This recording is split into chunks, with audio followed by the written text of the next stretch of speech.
Assalamualaikum warahmatullahi wabarakatuh. Waalaikumsalam warahmatullahi wabarakatuh. Alhamdulillah, alhamdulillahil jabbaril qahhar, al-azizil ghaffar, khaliqil jannati wan nar. Wassalatu wassalamu ala sayyidina wa maulana Muhammadin al-Mukhtar wa ala alihi wa ashabihi al-athhar. Amma ba'd. Saudara-saudara kaum muslimin rahimakumullah. Pada pertemuan kali ini kita akan membicarakan tentang neraka dan calon-calon penghuninya. Sesungguhnya kalau kita bicara tentang neraka, artinya kita bicara tentang akhirat. Dan kalau kita bicara tentang akhirat, kita bicara tentang alam gaib yang merupakan salah satu dari rukun iman yang 6, percaya kepada alam gaib.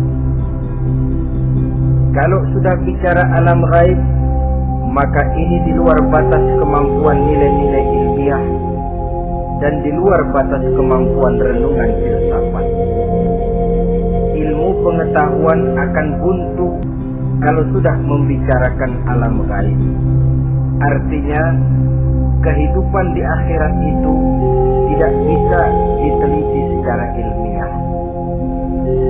Filsafat pun akan ngambang kalau sedang membicarakan kehidupan di alam gaib. Karena itu kalau kita kembali kepada logika, jika kita ingin mengerti tentang caranya membuat bangku, kita pergi ke tukang bangku dan bertanya kepadanya. Kita ingin mengerti cara membuat mobil, kita pergi ke tukang mobil, ke bengkel mobil dan bertanya kepada ahlinya. Pun dalam urusan alam gaib, sudah sewajarnya kita kembali kepada penjelasan dari Sang Pencipta alam gaib, yakni Allah Subhanahu wa ta'ala. Dan melalui kitabullah Al-Quranul Karim, Allah telah menjelaskan masalah-masalah gaib berupa kehidupan di surga dan neraka itu secara jelas dan pasti. Dengan kata lain, di dalam membicarakan tentang neraka ini, yang menjadi dasar daripada pemikiran kita adalah rasa iman kepada Allah Subhanahu wa ta'ala. Karena soal neraka tidak pernah bisa dibuktikan dengan ilmu pengetahuan. Tidak bisa diselidiki, sebab orang yang sudah pulang ke sana pun tidak pernah kembali lagi kemari untuk kita tanya bagaimana hal ihwal keadaan di sana. Saudara-saudara kaum muslimin rahimakumullah. Neraka dalam istilah Quran selalu disebut dengan narun, yaitu suatu tempat di akhirat nanti yang wujudnya berupa api yang bergejolak, bernyala dengan teramat dahsyatnya, sehingga dapat mengelupaskan kepala setiap orang dan menjulang ke hati.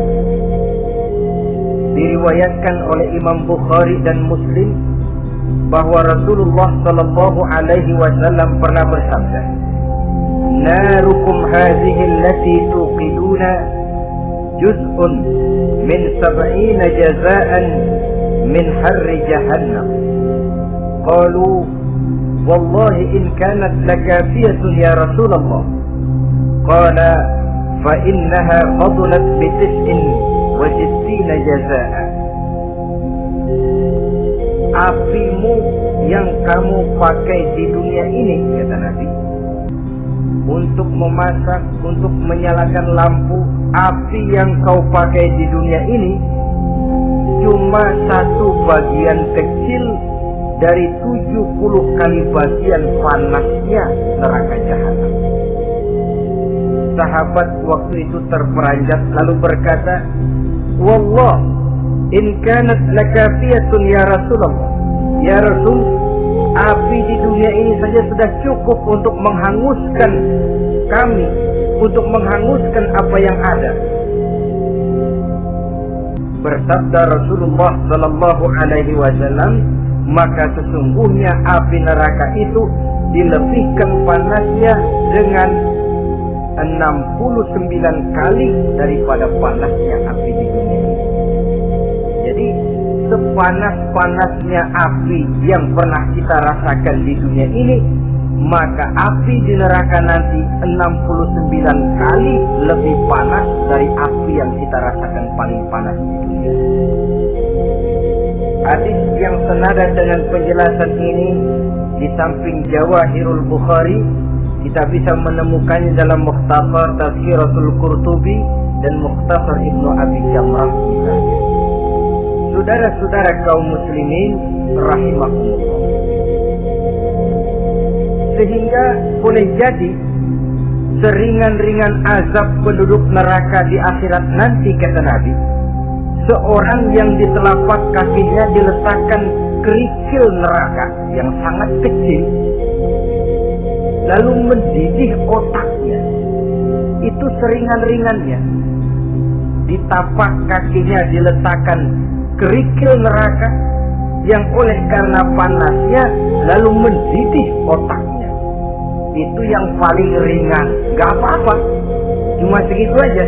Di telapak kakinya ditaruh kerikil, otaknya lalu jadi mendidih karena menahan panas. Pantas kalau suatu hari Luqmanul Hakim pernah memberikan nasihat kepada anaknya. Kata beliau, anakku, kerjakanlah dosa seberapa kekuatanmu menanggung azab Allah, dan laksanakan ibadah seberapa hajat dan keperluanmu kepada Allah. Berapa banyak hajatmu kepada Allah, begitulah kamu harus beribadah. Kalau kamu merasa tidak berhajat dan tidak perlu apa-apa kepada Allah, ya tidak usah ibadah. Logikanya kan begitu. Saudara-saudara, dalam hidup ini ada nggak yang nggak perlu kepada Allah? Ada nggak? Seluruh kita memerlukan Allah. Karena itu Luqman betul dengan bahasa diplomatis, anakku, kerjakan ibadah seberapa hajatmu kepada Allah. Makin banyak hajatmu kepada Allah, makin banyak hendaknya kamu melaksanakan ibadah. Tapi kalau kamu sudah merasa bisa hidup tanpa Allah, persilahkan kamu tidak usah ibadah. Sebaliknya, kerjakan dosa seberapa kekuatanmu menanggung azab siksaan Allah. Kalau merasa sudah belajar ilmu kebal, kira-kira di neraka nanti nggak apa-apa, persilahkan kerjakan dosa sebanyak-banyaknya. Tapi kalau masih berpikir, gua mah jangan dibakar di neraka, ngejek puntung rokok, gua lompat. Kalau masih berpikir ke situ, ya hati-hati, saudara-saudara. Nah, sebagaimana surga, neraka pun ada pintu-pintunya. Dan yang melalui pintu-pintu itu sesuai dengan dosa yang dia kerjakan pada waktu kehidupannya di dunia ini. Jadi setelah manusia diadili, mereka kumpul di padang mahsyar beramai-ramai. Yang mendapat kitab di tangan kanan, yang selamat dari proses pengadilan, yang sudah nyata lebih banyak kebaikannya daripada kesalahannya, wajah mereka berseri-seri. Tapi yang rapotnya merah, yang timbangannya lebih banyak kejahatannya, mereka mukanya udah pada gulem. Di tengah itulah kedengaran pernyataan dari Allah Subhanahu wa ta'ala, salamun qaulan min Rabbir Rahim. Ada ucapan selamat dari Allah, Tuhan yang maha pengasih dan maha penyayang. Salamun alaikum, selamatlah kamu wahai orang-orang yang kelak akan sampai ke surga. Yang lulus di pengadilan dapat ucapan selamat dari Allah. Tapi pada saat itu juga Allah mengatakan, wamtazul yawma ayyuhal mujrimun. Pada hari ini semua orang-orang yang kurang ajar supaya minggir. Wamtazul yawma ayyuhal mujrimun. Orang-orang yang durjana, kelompok durhaka, para pembuat dosa, misah hari ini, minggir semuanya. Kamu akan dikirim ke dalam neraka. Saudara-saudara kaum muslimin rahimakumullah, baik mereka yang akan menuju surga baik mereka yang akan masuk ke dalam neraka sama melintasi satu jembatan yang melintang di atas neraka. Dalam surah Maryam ayat 71 dan 72, walaupun jembatan itu tidak digambarkan secara jelas, tapi kita temukan penjelasan Allah sebagai berikut. Wa inna minkum illa wariduha kana ala rabbika hatman maqdiya thumma nunajji allazina taqaw wa nadharu adh-dhalimina fiha jasiyya. Saudara-saudara, dan tidak ada setiap orang pun kecuali mereka akan melalui api neraka itu. Adapun orang-orang yang bertakwa, mereka diselamatkan oleh Allah, sedangkan orang-orang yang zalim, mereka terlempar ke dalam jurang neraka. Nah, itu yang dinamakan dengan sirat. Ada memang riwayat menjelaskan bahwa sirat itu kecilnya seperti rambut dibelah 7, tajamnya lebih tajam dari mata pedang. Tapi dalam banyak hal, orang lewat di atas sirat itu bergantung kepada amalannya waktu dia hidup di dunia ini. Maka jangan heran ada orang yang lewat di atas sirat itu seperti kilat, lep sudah sampai di surga. Ada yang lewat di atas sirat itu seperti orang terbang. Ada yang lewat di atas sirat itu seperti orang lari. Ada yang seperti jalannya unta, ada yang merangkak, ada yang gelantungan, ada yang sudah hampir sampai ke tepian sana untuk masuk ke dalam surga, terpeleset nyemplung juga ke dalam neraka, sesuai dengan amalan pada waktu mereka hidup di kehidupan dunia yang sekarang ini. Saudara-saudara kaum muslimin rahimakumullah, apabila orang terperosok lalu masuk ke dalam neraka, bagaimanakah ihwal keadaan di neraka? Panasnya sudah kita jelaskan tadi, 70 kali lipat dari sepanas-panasnya api di dunia ini. Lalu orang-orang yang masuk ke dalam neraka, mereka juga mendapat pakaian, makanan, minuman, perhiasan. Tapi makanannya, minumannya, perhiasannya lain dengan orang-orang yang sampai di surga. Mereka juga diberikan buah-buahan, sebab di neraka juga ada pohon, namanya pohon zakum.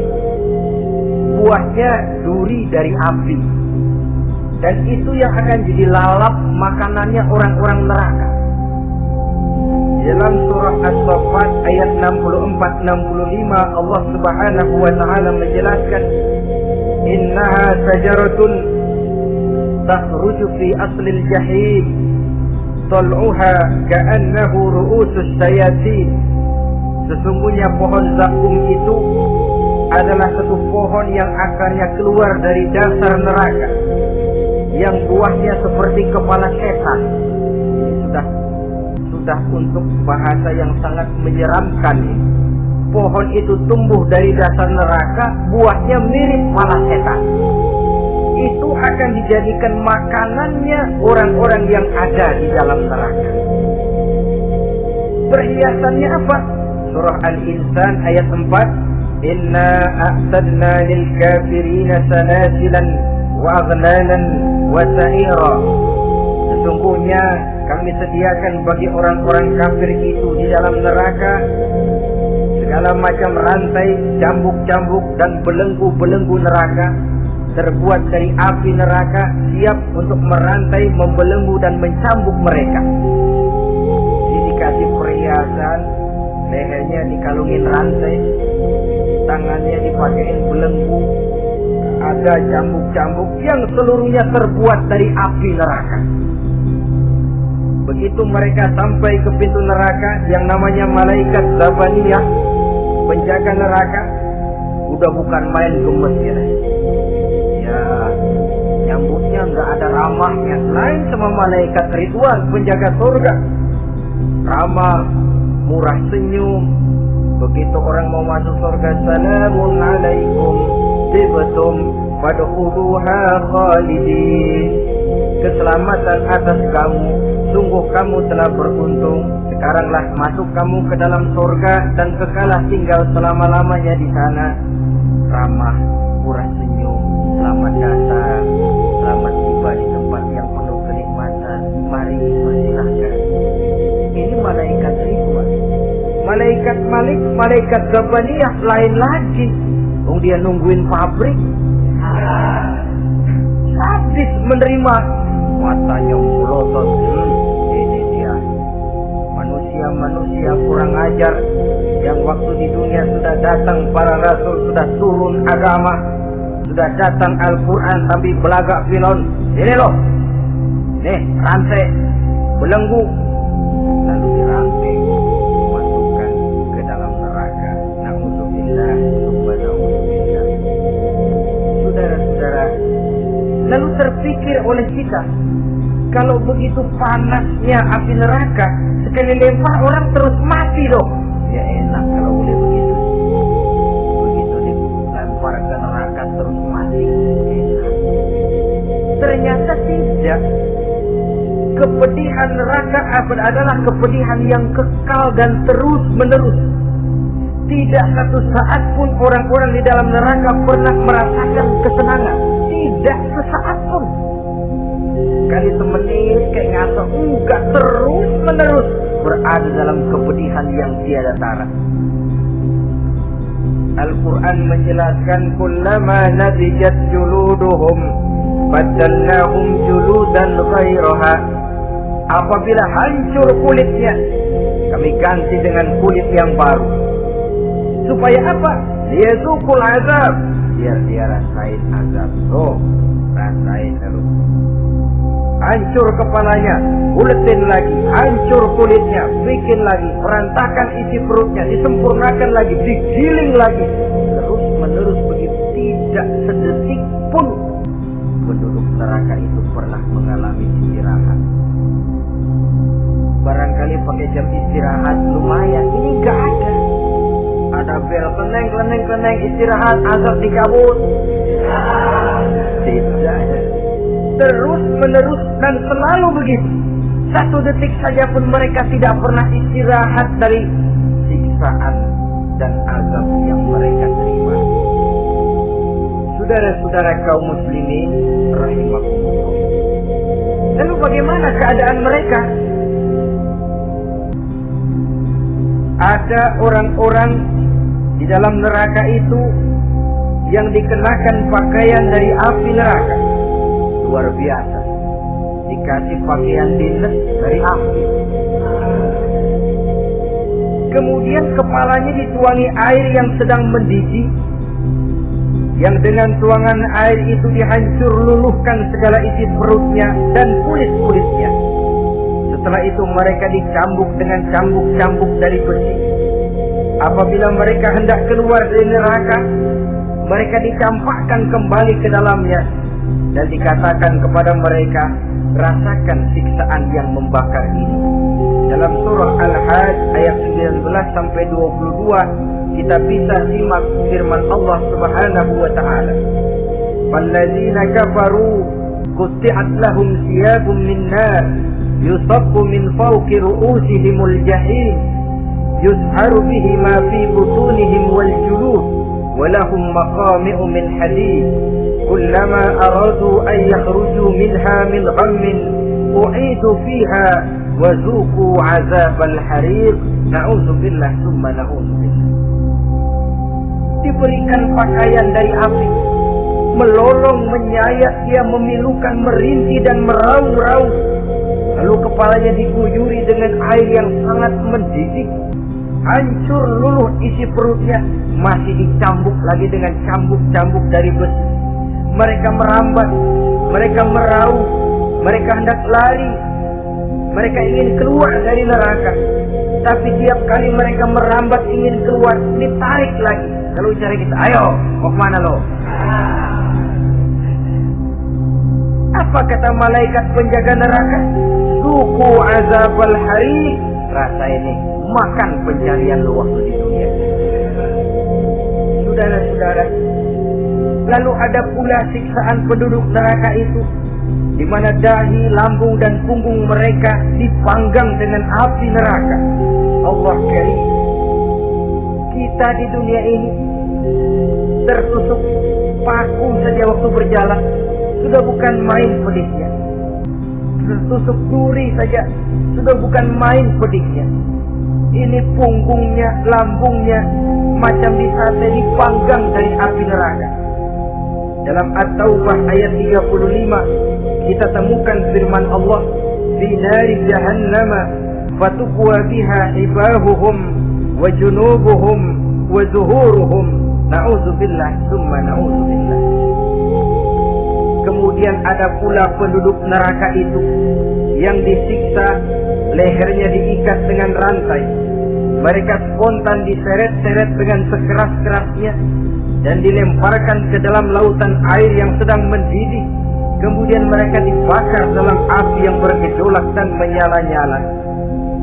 Pada surah Al-Mu'min ayat 71 dan 72 Allah Subhanahu wa ta'ala menjelaskan, "Izil aghlalu fi a'naqihim wassalasil yushabuna fil hamim thumma fil nari yusjarun." Ketika belenggu dan rantai dipasang di leher mereka supaya mereka diseret ke dalam air yang sangat panas, kemudian mereka dibakar dalam api. Ada lagi penduduk neraka yang dipegang jambulnya lalu diseret ke tengah-tengah neraka, kemudian kepalanya dikerucuti dengan air yang mendidih seperti yang dijelaskan dalam surah Ad-Dukhan ayat 47 dan 49. Pendeknya, azab dan siksaan neraka itu sesuailah dengan amalan dosa yang dikerjakan manusia pada waktu kehidupan di dunia ini. Maka dalam puncak perjalanan Mi'raj misalnya, kepada Rasulullah Sallallahu Alaihi Wasallam diberikan berbagai macam penglihatan sebagai contoh dan tamsil dari kehidupan di dunia ini. Sejak dari penglihatan di jalan sampai kepada penglihatan surga dengan segala kenikmatannya dan neraka dengan seluruh azabnya, seluruhnya merupakan contoh teladan. Misalnya dalam perjalanan ketika hendak Mi'raj itu, sebelum berangkat Rasul disodorkan 2 minuman, segelas berisi arak, segelas lagi berisi susu. Kata malaikat Jibril, "Ambillah salah satu minuman itu ya Muhammad." Lalu Rasul dengan tidak ragu-ragu, mantap betul, beliau mengambil gelas yang berisi susu, lalu beliau minum. Setelah beliau minum itu, malaikat Jibril berkata, "Shadaqta ya Muhammad, engkau telah benar Muhammad. Laqad asabtal haqq, pilihanmu tepat." Kenapa ya Jibril? Untung susu yang kamu minum Muhammad. Kalau arak yang kamu ambil, pasti umatmu bakal jadi umat yang teler semua. Ini pun satu contoh buat kita semua, bahwa dalam kehidupan kita selalu berhadapan dengan susu dan arak, berhadapan dengan hak dan batil, berhadapan dengan benar dan salah. Maka hati-hati kita jangan sampai salah pilih karenanya. Lalu yang ada kaitannya dengan persoalan kita, penglihatan yang diberikan Allah kepada beliau di neraka. Beliau melihat sekelompok orang dilontari kepalanya dengan batu dari api neraka. Tiap kali dilontari kepala itu hancur berkeping-keping, berantakan otaknya, lalu dibulatkan kembali. Setelah kepala itu bulat kembali, disambitin lagi, menjerit, meraung, merintih kesakitan, hancur kepalanya, berantakan otaknya, lalu dibulatkan lagi, terus menerus begitu, tidak pernah berhenti. Sampai Rasul bertanya, "Ya Jibril, ini orang kenapa kepalanya dilontari dengan api neraka sampai hancur lalu dibulatkan kembali?" Kata malaikat Jibril, "Ya Muhammad, itulah contoh daripada umatmu yang berat untuk sujud kepada Allah Tuhannya. Itulah contoh dari umatmu yang waktu hidup di dunianya tidak pernah mendirikan sholat sama sekali. Sombong yang paling sombong adalah sombong kepada Allah. Artinya tidak mau sujud kepada Sang Maha Penciptanya." Jadi barangkali saudara punya cita-cita atau keinginan, saya mau yang ini saja, persilahkan, gak usah sembahyang. Lalu ada lagi sekelompok kaum,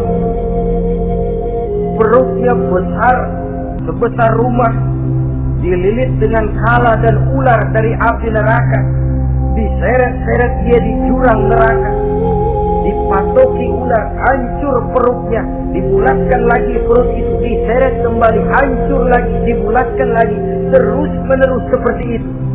Kata Nabi, ya Jibril, ini apa lagi?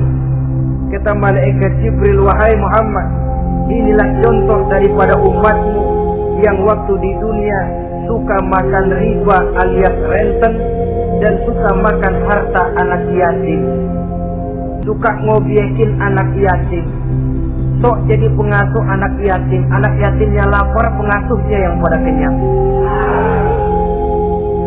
Saudara hadirin yang saya muliakan, orang yang makan riba alias renten, orang yang makan harta anak yatim, begitu gambaran yang diperlihatkan kepada baginda Rasulullah Sallallahu Alaihi Wasallam. Sebagian lagi ada penduduk neraka yang kukunya terbuat dari tembaga dari api neraka, panjang sangat kukunya itu, lalu mencakar-cakar mukanya sendiri, hancur mukanya berantakan, dicakari oleh kukunya itu, lalu dibulatkan lagi, dicakar lagi, hancur lagi, dibulatkan lagi. Pengangguran benar ya orang, muka sendiri dicakarin sendiri. Ya Jibril, ini tamsil apa Jibril? Ya Muhammad, itulah contoh dari umatmu yang pada waktu di dunianya nggak pernah rukun sama sesama saudaranya muslim, suka nyari aib orang lain, suka ngejelekin orang lain, padahal orang lain itu saudaranya seakidah. Kan sama dengan nyakar muka sendiri namanya, menepuk air di dulang, terpercik muka sendiri. Kejelekan saudaranya dikorek-korek, aib saudaranya diobral di pasar umum. Orang macam itu nanti tangannya akan tumbuh kuku panjang dari tembaga yang akan mencakar dan mengoyak-ngoyak mukanya sendiri. Itu kita bisa lihat nanti. Oh ini waktu di dunia suka ngorek-ngorek kesalahan orang tuh lebih pada nyakarin mukanya. Saudara-saudara kaum muslimin rahimakumullah. Oleh karena itu Nabi ajarkan kita, tuba liman saghalahu aibuhu an uyubin nas. Beruntung orang yang aib dan kekurangan pada dirinya menyebabkan dia sibuk sampai nggak sempat korek-korek aib dan kekurangan orang lain. Introspeksi. Beruntung orang yang celak dirinya menyebabkan dia sibuk dan tidak sempat korek-korek aib pada diri orang lain. Ada pula di antaranya dilihat oleh Rasul, di antara penduduk neraka itu orang yang lidahnya terjulur memanjang, kemudian dipotong lidah itu dengan gunting dari api neraka, menjerit dan memekik dia menahan sakit yang tiada tara, sampai Rasul bertanya kepada malaikat Jibril, kalau ini tamsil apa lagi ya Jibril? Kata malaikat Jibril, wahai Muhammad, inilah contoh dari umatmu, orang-orang yang waktu di dunia tidak pandai menjaga lidahnya, suka menggunjing orang, suka memfitnah orang, suka ghibah dan namimah, suka ngomongin orang di belakang yang bersangkutan. Maka hari ini lidahnya menjulur menjadi panjang dan dipotong dengan gunting dari api neraka. Lalu Rasul juga melihat sekelompok orang perempuan tergantung rambutnya dari gantungan api neraka, kemudian dipanggang dari tubuhnya sampai ke atas kepalanya dengan tombak dari api neraka, meraung dan merintih serta mengeluarkan nanah dari kemaluannya. Rasul bertanya, ini apa lagi ya Jibril? Kata malaikat Jibril, inilah perempuan yang waktu di dunia tidak pandai menjaga kehormatan dirinya, ahli zina dan tukang umbar. Saudara-saudara kaum muslimin rahimakumullah, banyak lagi tamsil-tamsil yang dicontohkan dalam puncak perjalanan Mi'raj yang seluruhnya merupakan peringatan bagi kita umat Rasulullah Sallallahu Alaihi Wasallam. Nah, kemudian sekarang marilah kita bicarakan neraka itu satu demi satu. Yang pertama, dan ini yang paling dikenal orang, neraka Jahannam atau Naru Jahannam. Siapa yang dijelaskan Allah akan menjadi penghuni neraka Jahannam ini? Pertama dalam surah Al-Ankabut ayat 68. Wa man azlamu mimman iftara 'ala Allahi kadziban aw kadzdzaba bil haqqi lamma ja'ahu alaysa fi jahannam maswan lil kafirin. Adapun orang-orang yang zalim kepada Allah, mendustakan ayat-ayat Allah dan mendustakan kebenaran setelah datang kebenaran itu, bukankah neraka Jahannam merupakan tempat kembali bagi orang-orang kafir? Jadi dalam Al-Ankabut ayat 68 ini dijelaskan, penduduk neraka Jahannam itu pertama adalah orang-orang kafir. Siapa orang kafir? Menurut keyakinan akidah kita, setiap orang di luar Islam adalah kafir.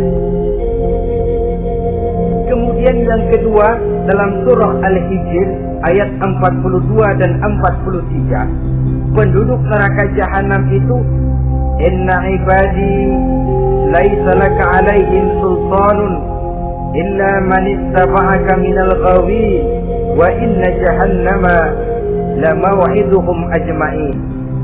Sesungguhnya hamba-hambaku tidak akan bisa kamu kuasai, hai iblis, kecuali mereka yang mengikuti tipu dayamu. Sesungguhnya neraka Jahannamlah tempat mereka seluruhnya. Kalau kita perhatikan ayat ini, maka penghuni neraka Jahannam yang kedua adalah para pengikut setan. Para pengikut setan dengan seluruh ajaran-ajaran yang dilancarkan oleh setan. Padahal pada saat hendak masuk neraka, setan jelas cuci tangan. Tugasnya cuma bagaimana mencari pengikut sebanyak-banyaknya yang akan nemenin dia di neraka nanti. Tapi pada saat orang digiring ke dalam neraka, setan cuci tangan. Mungkin orang menuntut, setan, gue ngikutin lu, sekarang kenapa jadi kemari? Nah, gue bilang juga apa? Kata setan, gue bilang juga apa, lu kenapa ngikutin? Dan setan ini menebar ranjau dalam segala bentuknya, dengan segala macam caranya. Para pengikut setan yang menjauhi tuntunan agama, memperturutkan hawa nafsunya. Setan membinciki manusia lewat minuman keras. Setan masuk manusia lewat judi, lewat zina, lewat kenikmatan yang melalaikan orang dari kehidupan akhirat dan selanjutnya, dengan segala macam jalan. Kadang-kadang dalam ibadah setan juga masuk. Kalau tidak ditimbulkannya takabur, ditimbulkannya sikap ujub dalam diri kita. Timbul rasa diri lebih benar dari orang lain, dan ini jelek. Timbul rasa nganggap enteng orang lain, itu kan ujub, nggak dikelihatannya orang, cuma hatinya aja ngomong sendirian. Kalau gue lihat di kampung ini nggak ada yang kayak gue. Bayangnya kayak ibadahnya kayak udah aing paling nak ya. Itu juga bisikan iblis. Dan dia tidak segan-segan mengaku jadi Tuhan iblis. Dan ini diceritakan dalam kehidupan Sayyidus Syekh Abdul Qadir Jailani. Ketika beliau sedang ibadah di mihrab dalam masjid, datang seberkas sinar. Sinar itu ngomong, ya Abdul Qadir ana rabbuk. Hai Abdul Qadir, aku Tuhanmu, kata cahaya tadi. Sudah cukup kamu ibadah Abdul Qadir. Sembahyangmu udah banyak, puasamu udah banyak, jihadmu cukup. Maka mulai sekarang berhenti dah ibadah. Aku bolehkan kepada kamu segala yang dilarang. Cuma yang didatangi Syekh Abdul Qadir, Sehingga mendengar cahaya tadi ngomong begitu, beliau ambil kasut sendal, disambitnya cahaya tadi, izhab ya lain, pergi laknat terkutuk iblis kamu. Masa saya disuruh berhenti sembahyang karena hati saya sudah baik? Kalau hati sudah baik lalu boleh berhenti sembahyang, mestinya yang paling dulu berhenti sembahyang Nabi Muhammad, sebab beliau orangnya paling baik. Tapi Nabi hatinya baik, sholat jalan terus, hukum halal haram berlaku. Kadang-kadang orang sekarang baru ibadah dikit banget merasa dapat bisikan katanya, wangsit. Dia berhenti sembahyang pada pulau, pada mudik sembahyang. Bikin ajaran yang aneh-aneh.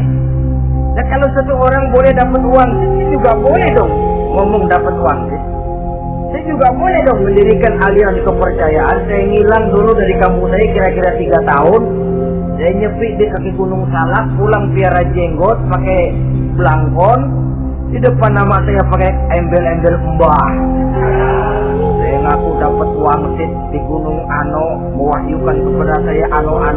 Saya cari murid yang fanatik. Saudara-saudara kaum muslimin rahimakumullah, setan membisiki manusia hatta kita sedang ibadah sekalipun dibisiki. Caranya mula-mula dia bisikin, sembahyang buru-buru dah. Akhirnya apa?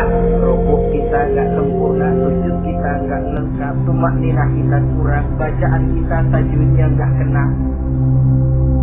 Kalau itu bisa kita atasi, kita sembahyang sebagaimana yang seharusnya, dia bisiki lewat jalan lain lagi. Terus dia pendek-pendek aja. Atau habis sembahyang udah 3, udah jangan pakai wirid, jangan pakai zikir. Dengan segala macam jalan dibisikinya was-was ke dalam diri kita. Jika ada satu riwayat walaupun dhaif, tapi ini baik untuk dijadikan pelajaran. Konon iblis itu kalau subuh keliling dia, bawa kulit kambing, jarum, sama tepung. Ditanya orang, iblis ini buat apa? Oh, kulit kambing. Gunanya tahu nggak? Kalau begitu subuh, sudah muadzin bilang as-salatu khairum minan naum. Salat lebih baik daripada tidur. Maka ini kulit kambing mulai aku hamparkan buat hamba-hamba Muhammad. Jadi begitu dengar azan, cuma udah bikin hangat udah tidur. Kenapa? Kulit kambing beli masuk. Saudara-saudara, lalu kata orang tadi lagi, nah kalau tepung buat apa itu? Oh, tepung itu kalau umat Muhammad mau baca Quran, baca kitab, mutolaah, gua aurin tepung makanya biar dia sepet. Makanya kalau sudah ngaji, baca Quran, bawaannya udah ngantuk aja ngantuk. Oh begitu ya. Nah kalau duri paku itu buat apa? Nah ini duri paku. Kalau umat Muhammad mau hadir di majelis taklim, mau pergi ngaji, mau duduk i'tikaf di masjid, gua pasangin paku di pantatnya. Jadi kalau sudah duduk di masjid, kelangkat kelesek. Hadir di majelis taklim, kelangkat kelesek. Bawaannya mau udahan melulu. Itu duri-duri dan paku-paku yang memang ditebarkan oleh iblis. Saudara-saudara kaum muslimin rahimakumullah, jadi para pengikut setan dengan segala macam perangkapnya ini pun, ya perangkap setan itu ya dunia itu ya isinya harta, tahta, wanita. Kan perangkap dunia itu harta, tahta, wanita, ini sering bikin orang buta. Perangkap dunia dan merupakan perangkap setan sekaligus. Nah, yang ketiga, penghuni neraka jahanam adalah para pembuat dosa, orang-orang yang durhaka. Dalam Toha ayat 74 Allah menjelaskan, innahu may ya'ti rabbahu mujriman fa inna lahu jahannam. Sesungguhnya orang-orang yang datang menghadap Allah dengan berlumuran dosa, maka sesungguhnya bagi mereka adalah neraka jahanam. Dan yang keempat, penghuni neraka jahanam orang yang kufur nikmat. Tidak cuma kufur iman, tapi kufur nikmat bisa menyebabkan orang masuk neraka jahanam. Belum pernah merasakan dalam hidupnya bahwa Allah memberikan nikmat kepadanya, bagaimanapun besar karunia dan nikmat itu.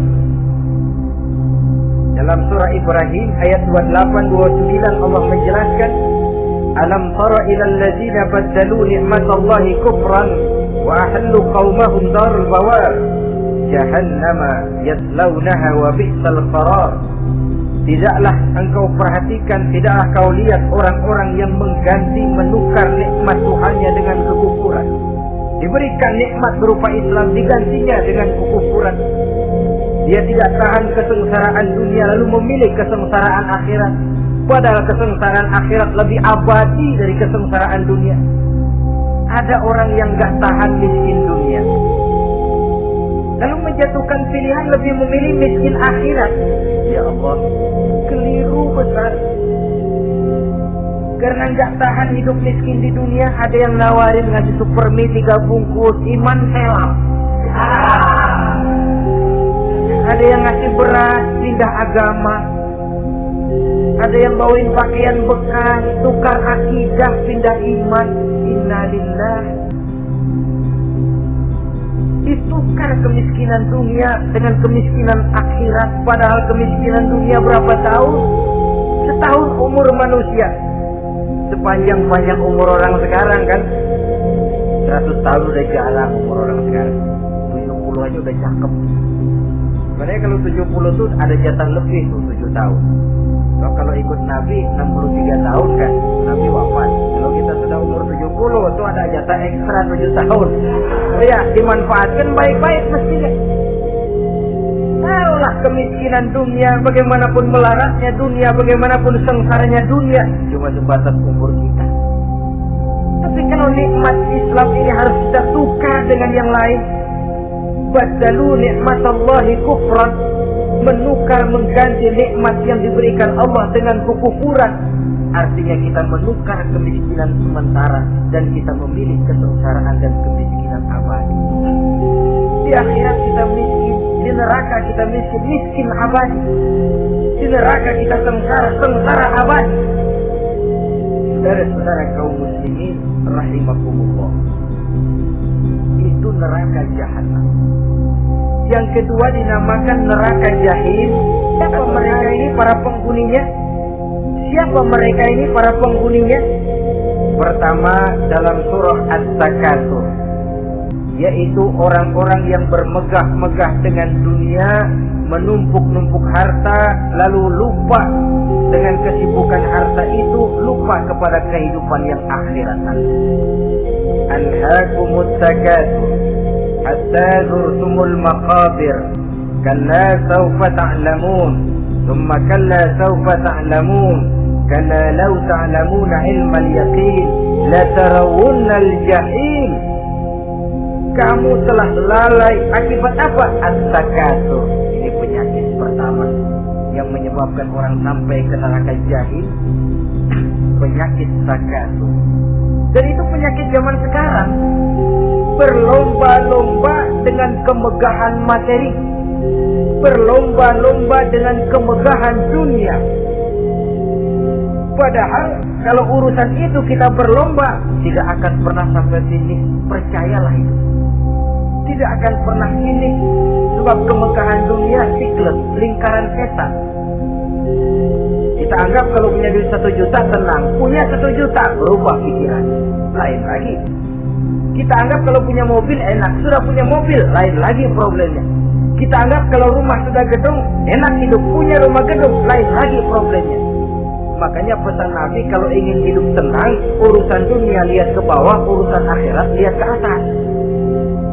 Sering dicontohkan kalau punya mobil, bilang alhamdulillah kita punya mobil, tangga kita cuma punya motor. Kata yang punya motor, syukur banget kita punya motor, tangga kita punya sepeda doang. Kemana-mana kece.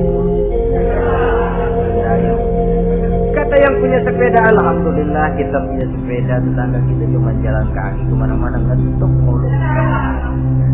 Kata yang jalan kaki, alhamdulillah masih bisa jalan, tetangga kita sebulan lumpuh bertahun-tahun gak kemana-mana. Kata yang lumpuh, alhamdulillah masih hidup, tangga kita kemarin mati gak balik lagi.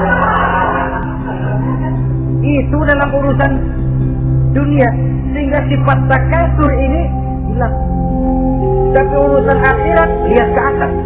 Kalau dia begitu sibuknya bisa jaga sholat, kenapa saya tidak? Kalau dia hidupnya sederhana, rajin sedekah, kenapa saya yang lebih kok enggak sanggup? Kalau dia bisa baca Quran, kenapa saya enggak? Lalu timbul gairah ingin mencontoh orang dalam urusan ibadah, menimbulkan ketenangan jiwa. Dan itu ada garis ini.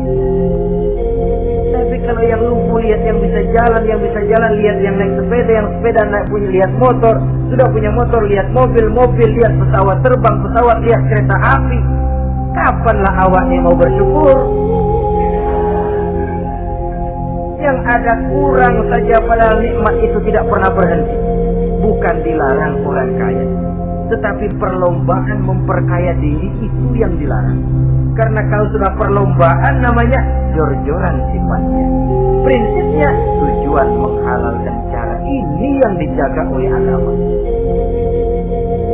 Saudara-saudara, selain penyakit takasur yang menyebabkan orang sampai ke neraka jahim, juga perbuatan durjana. Dalam Al-Infitor ayat 13-14, innal abrara lafi na'im wa innal fujjara lafi jahim.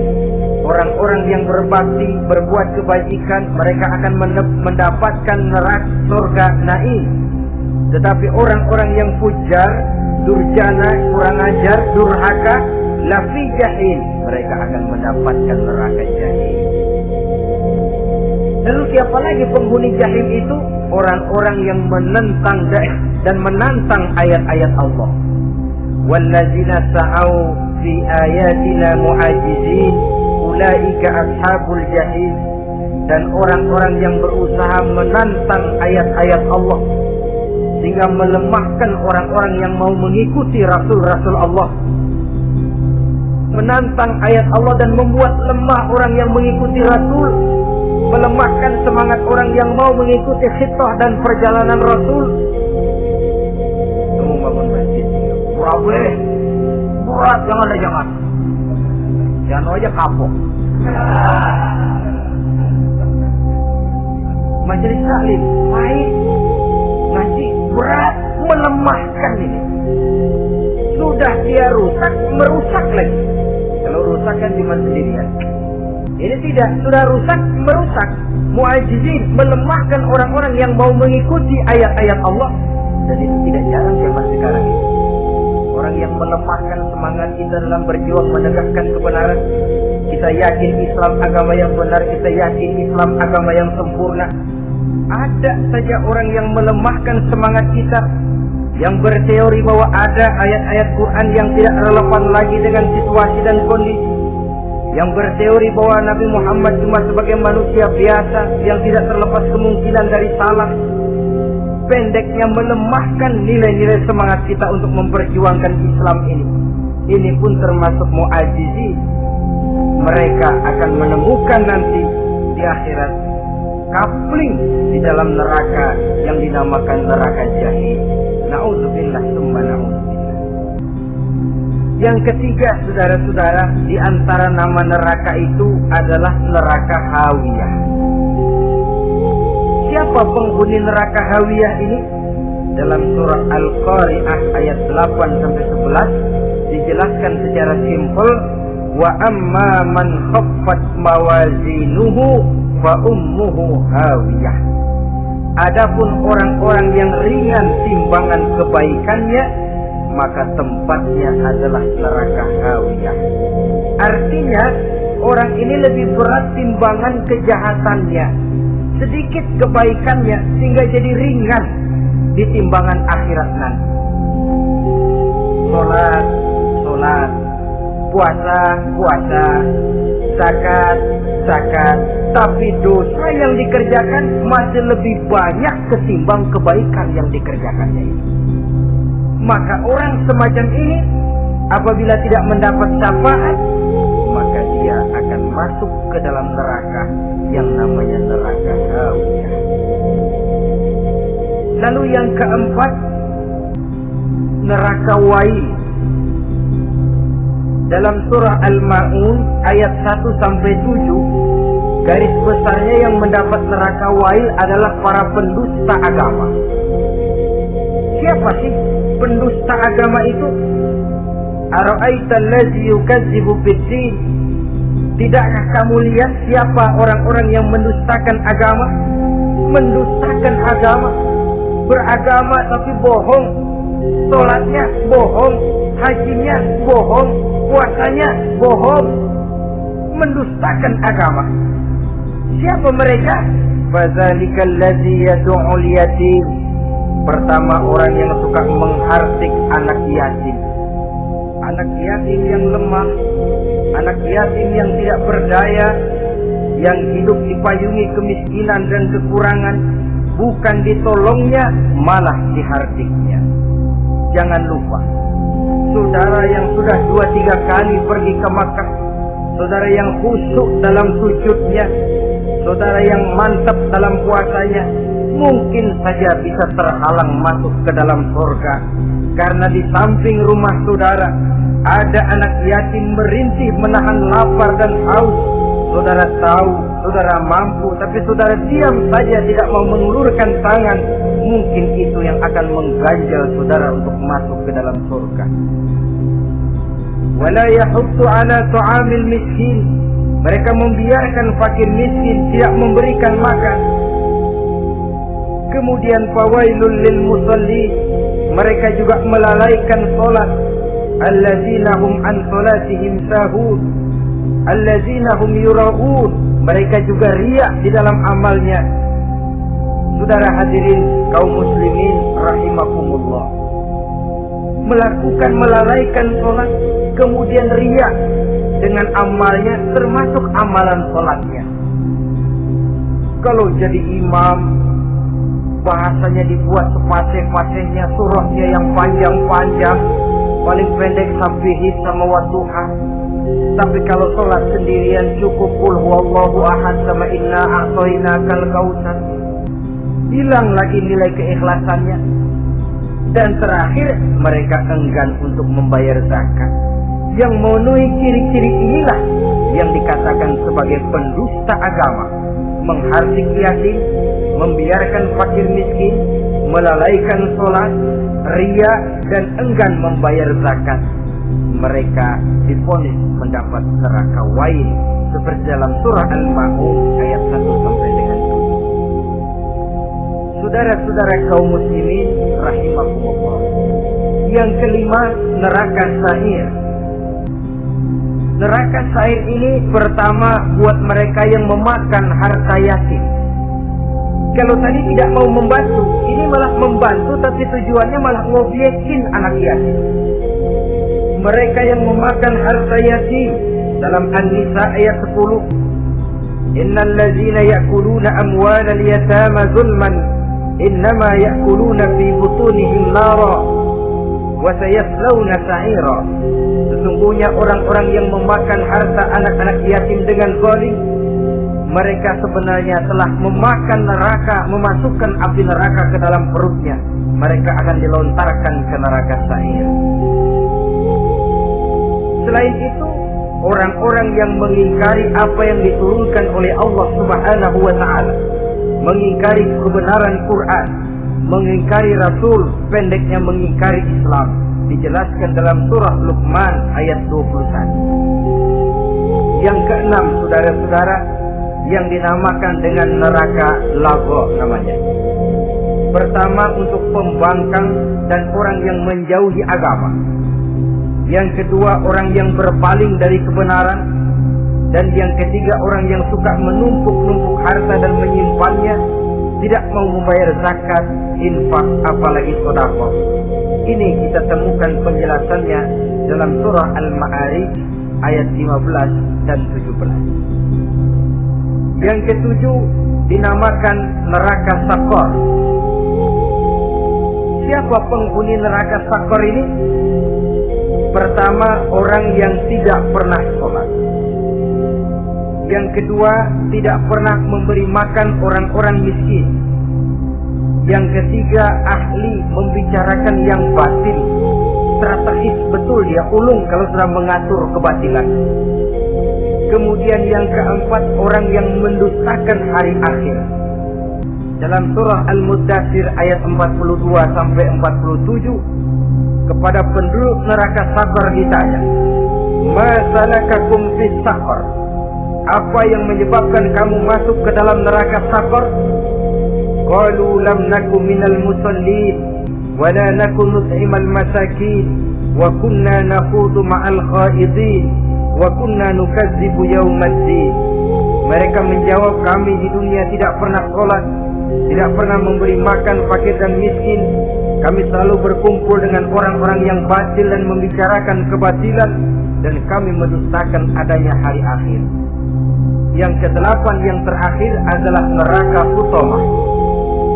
Ini diperuntukkan bagi para pengumpat, pencela, para penghina orang lain, mencari aib saudaranya, kemudian juga mereka menumpuk menghitung-hitung harta, lalu kikir dan bakhil dengan hartanya itu.